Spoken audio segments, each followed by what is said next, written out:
জুলাই উপস্থিত রয়েছেন তাদের senior vice president senior Ashrafuddin Bakul উপস্থিত সকল অ্যাবের নেতৃত্ব যাদেরকে অনেককেই ছাত্র জীবন থেকে চিনি, ছাত্র জীবন থেকেই আমরা ঘনিষ্ঠ সহকর্মী, তাদের সকলকে আন্তরিক শুভেচ্ছা জানাচ্ছি। কারণ তারা জাতীয় প্রাকৃতিক দুর্যোগের এই মুহূর্তে এদেশের উত্তর পূর্বাঞ্চলে অসংখ্য মানুষ যখন অসহায় এবং আকস্মিক পাহাড়ি ঢলে তাদের ঘরবাড়ি ফসল গবাদি পশু যখন ফেসে গেছে, এইরকম একটি বিপন্ন পরিস্থিতিতে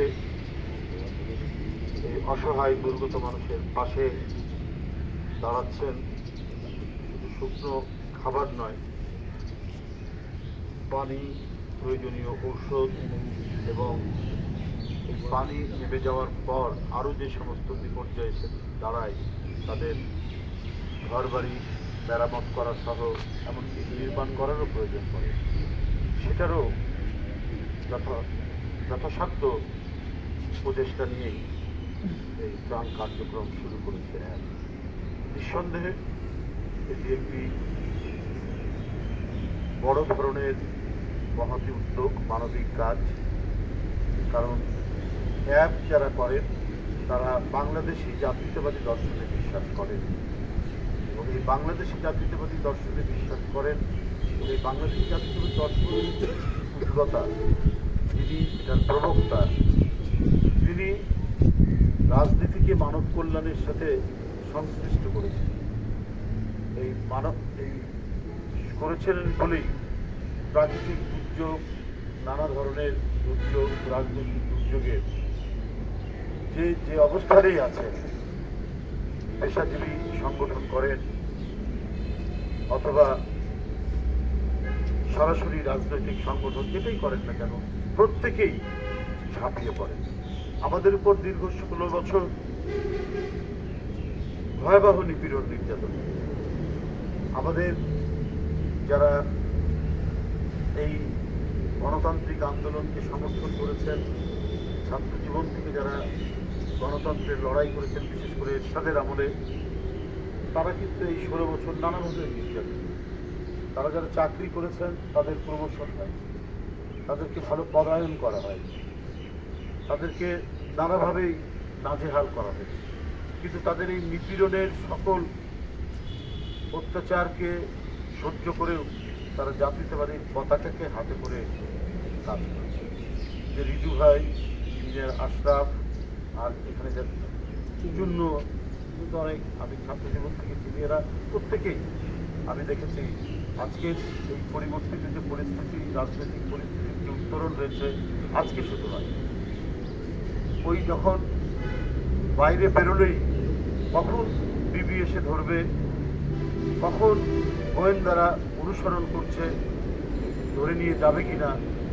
বিশেষ করে এই ইঞ্জিনিয়ার্সের এখন আমরা যতটুকু স্বাধীনতা ভোগ করেছি, এখানেও কত দিন আমাদের নির্ধারিত কর্মসূচি পালন করতে এসে দরজা না খুলে দাঁড়িয়ে থাকতে হয়েছে এবং পুলিশ এসে সেটা ভণ্ডুল করে দিয়েছে।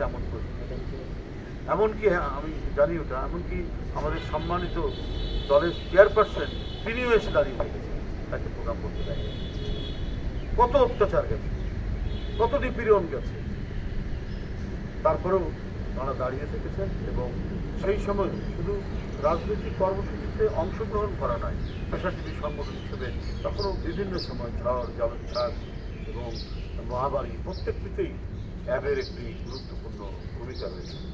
বন্ধুরা আমার, আমরা এখন একটি নিজেদেরকে যতটুকু মনে করছি যে আমরা একটু মুক্ত পরিবেশে শ্বাস নিতে পারছি, কিন্তু বিভিন্ন প্রতিষ্ঠানে স্বৈরশাসকের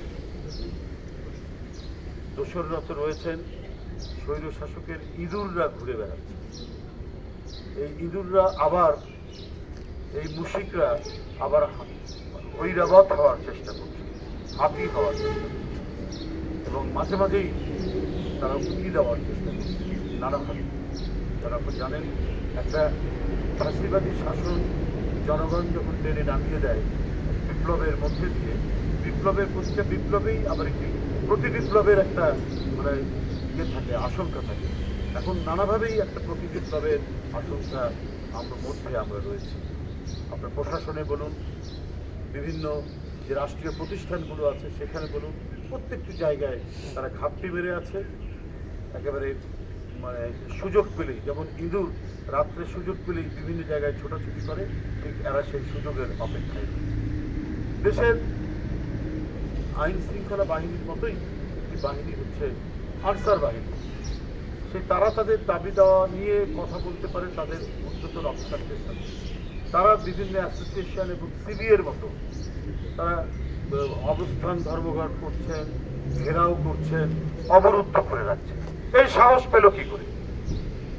এবং কথা বলার পরে, তাদের সাথে আলাপ আলোচনার পরে, দাবি মানার পরেও তারা সেখান থেকে সরবেন না, তারা আরও তাদের দাবি দিচ্ছেন। এটা তো একেবারেই পরিকল্পিত একটি ঘটনা। একটু অন্তর্বর্তীকালীন সরকার যারা রয়েছেন তাদেরকে নানাভাবে অস্থির করার জন্য বা দেশের মধ্যে অস্থিরতা তৈরি করার জন্য একেবারেই সুপরিকল্পিতভাবে এই কাজগুলো করা হচ্ছে বলে প্রত্যেকেই মনে করে। আজকে একটি পরিবর্তিত পরিস্থিতি হয়েছে। যারা সচিব রয়েছেন, এই সচিবরা কারা? এই সচিবরা তো শেখ হাসিনার তৈরি করা সচিব। দ্রুত মাঠ সাজানোর জন্য, দ্রুত এদের এই ফ্যাসিবাদের যাতে উত্থান না হয়, মাথা তুলতে না পারে, এই কারণে মাঠ পর্যায়ে